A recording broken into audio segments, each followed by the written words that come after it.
आज के इस वीडियो में आप बृहस्पतिवार की संपूर्ण व्रत कथा और बृहस्पति देवता की आरती सुनेंगे। वर्ष में एक प्रतापी और दानी राजा राज्य करते थे। वो नित्य गरीबों और ब्राह्मणों की सहायता करता था। ये बात उसकी रानी को अच्छी नहीं लगती थी। वो ना ही गरीबों को दान देती थी, ना ही भगवान का पूजन करती थी और राजा को भी दान देने से मना किया करती थी। एक दिन राजा शिकार खेलने वन को गए हुए थे तो रानी महल में अकेली थी। उसी समय बृहस्पति देव साधु वेश में राजा के महल में भिक्षा के लिए गए और भिक्षा मांगी। रानी ने भिक्षा देने से इनकार कर दिया और कहा, हे साधु महाराज, मैं तो इस दान पुण्य से तंग आ गई हूँ। मेरा पति सारा धन लुटाते रहते हैं। मेरी इच्छा है कि हमारा धन नष्ट हो जाए, फिर ना रहेगा बांस ना बजेगी बांसुरी। साधु ने कहा, देवी तुम तो बड़ी विचित्र हो। धन संतान तो सभी चाहते हैं, पुत्र और लक्ष्मी तो आप ही के घर भी होने चाहिए। यदि तुम्हारे पास अधिक धन है तो भूखों को भोजन तो प्यासों के लिए प्याऊ बनवाओ, मुसाफिरों के लिए धर्मशालाएं खुलवाओ और निर्धन अपनी कुंवारी कन्याओं का विवाह नहीं कर सकते उनका विवाह कर दो। ऐसे और कई काम करो जिनके करने से तुम्हारा यश लोक परलोक में फैलेगा। परंतु रानी पर उपदेश का कोई प्रभाव न पड़ा। कहने लगी, महाराज आप मुझे कुछ मत समझाइए। मैं साधन नहीं चाहती जो हर जगह बांटती फिरूं। साधु ने उत्तर दिया कि यदि तुम्हारी ऐसी इच्छा है तो तथास्तु। तुम ऐसा करना कि बृहस्पति को घर जाकर पीली मिट्टी से अपना सिर धोकर स्नान करना, भट्टी चढ़ाकर कपड़े धोना। ऐसा करने से आपका सारा धन नष्ट हो जाएगा। इतना कहकर वो साधु महाराज वहाँ से अलोप हो गए। साधु के कहने अनुसार बातों को पूरा करते करते रानी को केवल 3 बृहस्पतिवार ही बीते थे कि उसकी समस्त धन संपत्ति नष्ट हो गई। अब भोजन के लिए राजा का परिवार तरसने लगा। तब एक दिन राजा ने रानी से कहा, हे रानी तुम यहीं रहो, मैं दूसरे देश को जाता हूँ, क्योंकि यहाँ पर सभी लोग मुझे जानते हैं, इसलिए मैं कोई छोटा काम नहीं कर सकता। ऐसा कहकर राजा परदेश चला गया। वहाँ वो जंगल से लकड़ी काट कर लाता और शहर में बेचता। इस तरह से वो अपना जीवन व्यतीत करने लगा। इधर राजा के परदेश जाते ही रानी और दासी दुखी रहने लगी। एक बार जब रानी और दासी के 7 दिन बिना भोजन के रहना पड़ा तो रानी ने अपनी दासी से कहा, हे दासी, पास ही नगर में मेरी बहन रहती है, वो बड़ी धनवान है। उसके पास जाओ और कुछ ले आओ ताकि थोड़ी बहुत गुजर बसर हो जाए। दासी रानी की बहन के पास गई। उस दिन गुरुवार था और रानी की बहन उस समय बृहस्पतिवार व्रत की कथा सुन रही थी। दासी ने रानी की बहन को अपनी रानी का संदेश दिया, लेकिन रानी की बहन ने कोई उत्तर नहीं दिया। जब दासी को रानी की बहन से कोई उत्तर नहीं मिला तब वो बहुत दुखी हुई। उसे क्रोध भी आया। दासी ने वापस आकर रानी को सारी बात बता दी। सुनकर रानी ने अपने भाग्य को कोसा। उधर रानी की बड़ी बहन ने सोचा कि मेरी बहन की दासी आई थी, परंतु मैं उससे नहीं बोली, इससे वो बहुत ही दुखी हुई होगी। कथा सुनकर और पूजन समाप्त करके वे अपनी बहन के घर आई और कहने लगी, हे बहन, बृहस्पतिवार का व्रत कर रही थी, तुम्हारी दासी मेरे घर आई थी, परंतु जब तक कथा होती तब तक ना तो उठते हैं और ना ही बोलते हैं, इसलिए मैं नहीं बोली। कहो दासी क्यों गई थी? रानी बोली, बहन तुमसे क्या छुपाऊं, हमारे घर में खाने तक को अनाज नहीं था। ऐसा कहते कहते रानी की आंखें भर आईं। उसने दासी समेत पिछले 7 दिनों से भूखे रहने की बात अपनी बहन को विस्तार पूर्वक सुना दी। रानी की बहन बोली, देखो बहन, भगवान बृहस्पति देव सबकी मनोकामना पूर्ण करते हैं। देखो शायद तुम्हारे घर में अनाज रखा हो। पहले तो रानी को विश्वास नहीं हुआ, पर बहन के आग्रह करने पर उसने अपनी दासी को घर के अंदर भेजा तो उसे सचमुच अनाज से भरा हुआ एक घड़ा मिल गया। ये देखकर दासी को बड़ी हैरानी हुई। दासी रानी से कहने लगी, रानी जब हमको भोजन नहीं मिला तो हम व्रत ही तो करते हैं, इसलिए क्यों ना इनसे व्रत की कथा और विधि पूछ ली जाए ताकि हम भी व्रत कर सकें। तब रानी ने अपनी बहन से बृहस्पतिवार व्रत के बारे में पूछा। उसकी बहन ने बताया, बृहस्पतिवार के व्रत में चने की दाल और मुनक्का से विष्णु भगवान का केले की जड़ में पूजन करें, दीपक जलाएं, व्रत कथा सुने और पीले भोजन ही करें। इससे बृहस्पति देव प्रसन्न होते हैं। व्रत और पूजन विधि बताकर रानी की बहन अपने घर को लौट आई। 7 दिन के बाद जब गुरुवार आया तो रानी और दासी ने व्रत रखा। गुड़साल में जाकर चना और गुड़ लेकर आईं। फिर उसने केले की जड़ तथा विष्णु भगवान का पूजन किया। अब पीला भोजन कहाँ से आए? इस बात को लेकर दोनों बहुत दुखी थे, क्योंकि उन्होंने व्रत रखा था। इसलिए बृहस्पति देव उनसे इसलिए एक साधारण व्यक्ति का रूप धारण कर 2 थालों में सुंदर पीला भोजन दासी को दे गए। भोजन पाकर दासी प्रसन्न हुई और फिर रानी के साथ मिलकर भोजन ग्रहण किया। उसके बाद वे सभी गुरुवार को व्रत और पूजन करने लगे। बृहस्पति भगवान की कृपा से उनके पास फिर से धन संपत्ति आ गई, परंतु रानी फिर से पहले की तरह आलस्य करने लगी। तब दासी बोली, देखो रानी, तुम पहले भी इसी प्रकार आलस करती थी। तुम्हें धन रखने में कष्ट होता था, इस कारण सभी धन नष्ट हो गया। और अब जब भगवान बृहस्पति की कृपा से धन मिला है तो तुम्हें फिर से आलस्य होता है। रानी को समझाते हुए दासी कहती है कि बड़ी मुसीबतों के बाद हमने ये धन पाया है, इसलिए हमें दान पुण्य करना चाहिए, भूखे मनुष्य को भोजन कराना चाहिए और धन को शुभ कार्यों में खर्च करना चाहिए, जिससे तुम्हारे कुल का यश बढ़ेगा, स्वर्ग की प्राप्ति होगी और पितर प्रसन्न होंगे। दासी की बात मानकर रानी अपना धन शुभ कार्यों में खर्च करने लगी, जिससे पूरे नगर में उनका यश फैलने लगा। फिर एक दिन रानी और दासी आपस में विचार करने लगी कि ना जाने राजा किस दशा में होंगे, उनका कोई खोज खबर भी नहीं है। उन्होंने श्रद्धापूर्वक बृहस्पति भगवान से प्रार्थना की कि राजा जहाँ कहीं भी हो, शीघ्र वापस आ जाएं। उधर वो राजा एक दिन दुखी होकर जंगल में पेड़ के नीचे आसन जमाकर बैठ गए। वे अपनी दशा को याद करके व्याकुल होने लगा। बृहस्पतिवार का दिन था। उसने देखा कि निर्जन वन में एक साधु प्रकट हुए। वो साधु वेश में सब बृहस्पति देवता थे। लकड़हारे के सामने आकर बोले, हे लकड़हारे, इस सुनसान जंगल में तो चिंता मगन क्यों बैठे हो?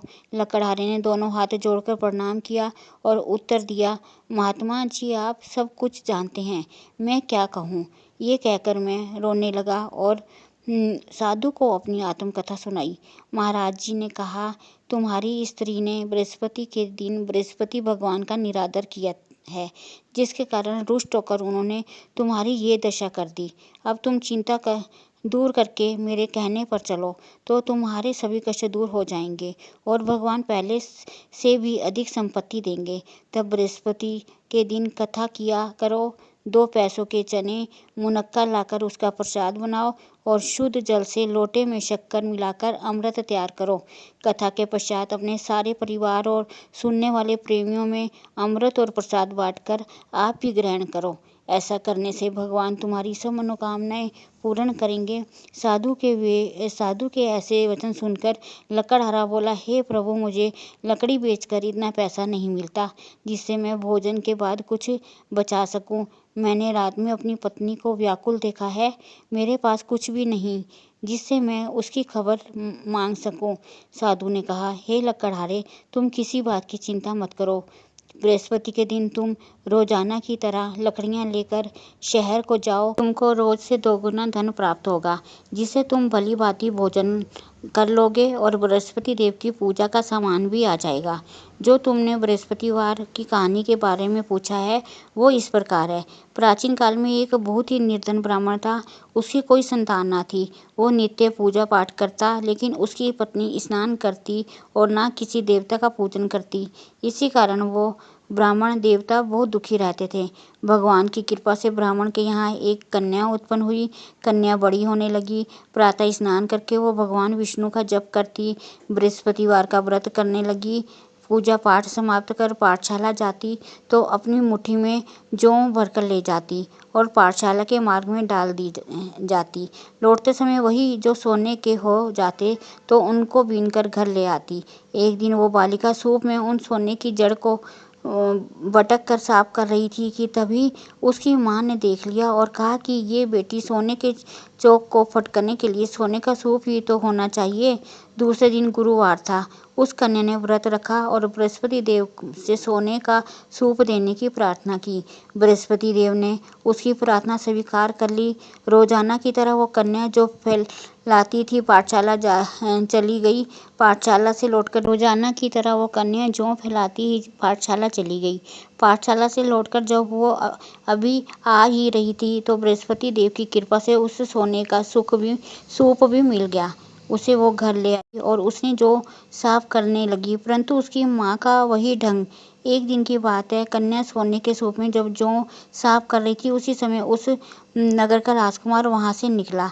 कन्या के रूप और काया को देखकर वो उस पर मोहित हो गया। राजमहल आकर वो भोजन और जल त्याग कर उदास होकर लेट गया। राजा को जब राजकुमार द्वारा अन्न जल त्यागना का समाचार पता चला तो उसने मंत्रियों को वहां साथ पुत्र के पास गया और कारण पूछा। राजकुमार ने राजा को उस लड़की के घर का पता भी बता दिया। मंत्री उस लड़की के घर गया।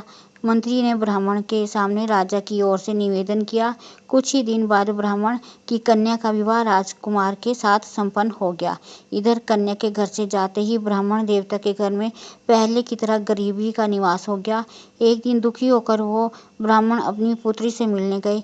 बेटी ने पिता की अवस्था को देखा और अपनी माँ का हाल पूछा। ब्राह्मण ने सभी हाल कह सुनाया। तब कन्या ने बहुत सारा धन देकर अपने पिता को विदा कर दिया। लेकिन कुछ दिन बाद फिर वही हाल हो गया। ब्राह्मण फिर अपनी कन्या के यहाँ गया और सभी हाल कहा तो पुत्री बोली, ये पिताजी, आप माता जी को यहाँ लिवा लाओ, मैं उन्हें वो विधि बता दूंगी जिससे गरीबी दूर हो जाए। ब्राह्मण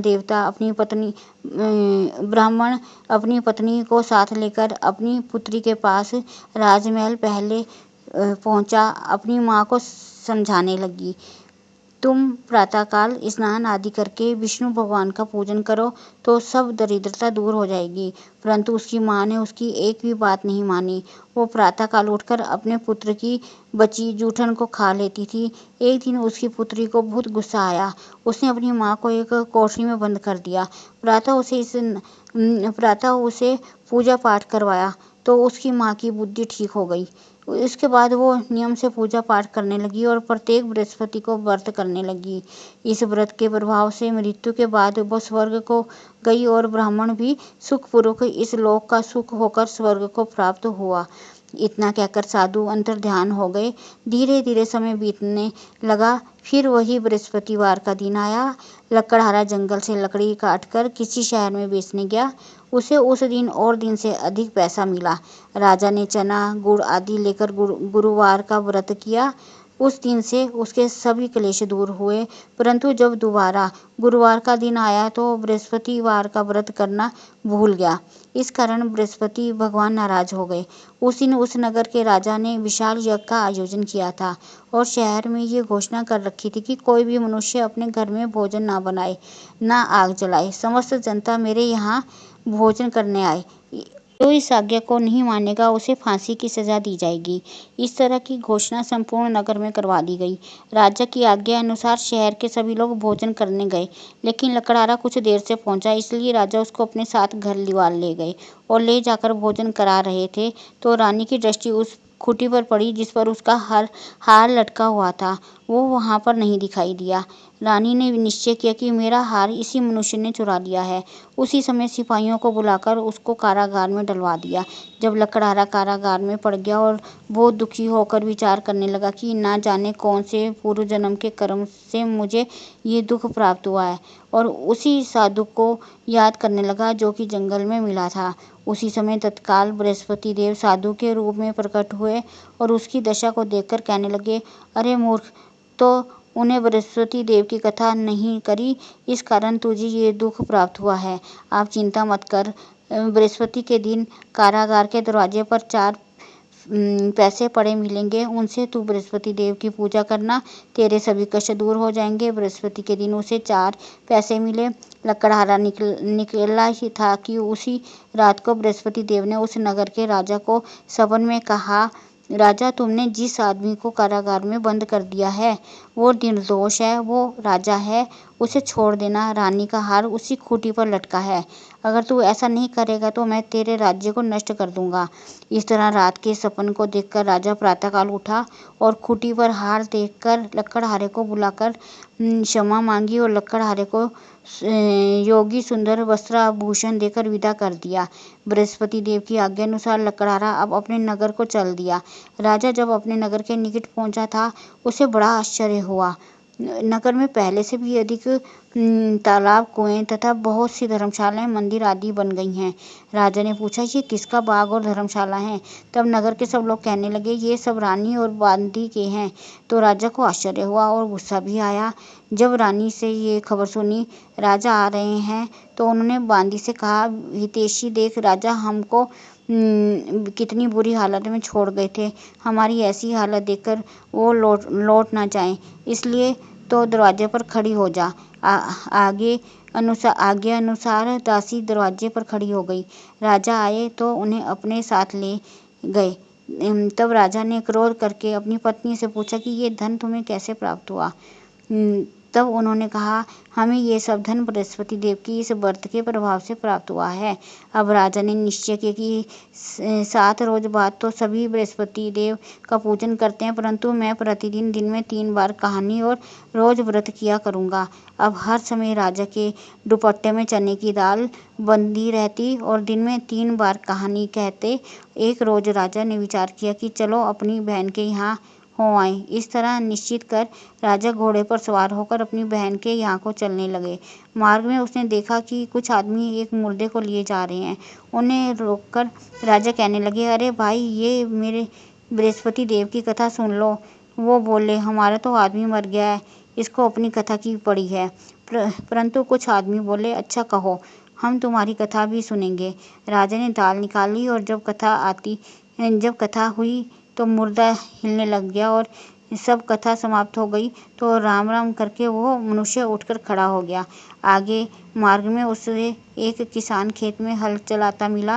राजा ने उसे देखा तो उसे बोले, अरे भैया, तो मेरी बृहस्पतिवार की कथा सुन लो। किसान बोला, जब तक मैं तेरी कथा सुनूंगा तब तक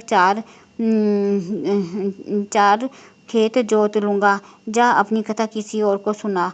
इस तरह राजा आगे चलने लगा। राजा के हटते ही बैल पछाड़ खाकर गिर गया और उस किसान के पेट में बड़ी जोर का दर्द होने लगा। उसी समय उसकी माँ रोटी लेकर आई। जब उसने ये देखा तो अपने पुत्र से सब हाल पूछा और बेटे ने सभी हाल कह दिया। तो बुढ़िया दौड़ी दौड़ी उस घुड़सवार के पास गई और उससे बोली कि मैं तेरी कथा सुनूंगी, तू अपनी कथा मेरे खेत पर चलकर ही कहना। राजा ने बुढ़िया के खेत पर जाकर कथा कही, जिसके सुनते ही बैल उठ खड़े हुए और किसान के पेट का दर्द भी बंद हो गया। राजा अपनी बहन के घर पहुंचा। बहन ने भाई की खूब मेहमानबाजी की। दूसरे रोज प्रातःकाल राजा जगह तो वो है देखने लगा कि सब लोग भोजन कर रहे हैं। राजा ने अपनी बहन से कहा, ऐसा कोई मनुष्य है जिसने भोजन न किया हो? मेरी बृहस्पतिवार की कथा सुन ले। बहन बोली, भैया, ये देश ऐसा ही है। पहले यहाँ लोग भोजन करते हैं, बाद में अन्य काम करते हैं। अगर कोई पड़ोस में है तो देखूं। वो ऐसा कहकर देखने चली गई, परंतु ऐसा कोई व्यक्ति नहीं मिला जिसने भोजन न किया हो। अतः वो एक कुम्हार के घर गया, जिसका लड़का भी मरा था। उसे मालूम हुआ कि उनके यहाँ 3 रोज से किसी ने भोजन नहीं किया है। रानी ने अपने भाई की कथा सुनने के लिए कुम्हार से कहा। वो तैयार हो गया। राजा ने जाकर बृहस्पति की कथा कही, जिससे सुनकर उसका लड़का ठीक हो गया। तब तो राजा की प्रशंसा होने लगी। एक दिन राजा ने अपनी बहन से कहा, हे बहन, अब हम अपने घर को जाएंगे, तब तुम भी तैयार हो जाओ। राजा की बहन ने अपनी सास से कहा। सास ने कहा, चली जा, परंतु अपने लड़कों को मत ले जाना, क्योंकि तेरे भाई के कोई संतान नहीं है। बहन ने अपने भैया से कहा, हे भैया, मैं तो चलूंगी, पर कोई बालक नहीं जाएगा। राजा बोला, जब कोई बालक नहीं जाएगा तब तुम भी जाकर क्या करोगी? बड़े दुखी मन से राजा ने अपने नगर को लौट आए। राजा ने अपनी रानी से कहा, हम निर्वाची राजा हैं, हमारा मुंह देखने का धर्म नहीं है, कुछ भोजन आदि नहीं किया। रानी बोली, प्रभु बृहस्पति देव ने हमें सब कुछ दिया है, वो हमें संतान अवश्य देंगे। उसी रात को बृहस्पति देव ने राजा से स्वप्न में कहा, हे राजा, उठ, सभी सोच त्याग दे, तेरी रानी गर्भ से है। राजा को ये बात सुनकर बड़ी खुशी हुई। 9वें महीने में उसके गर्भ से एक सुंदर पुत्र पैदा हुआ।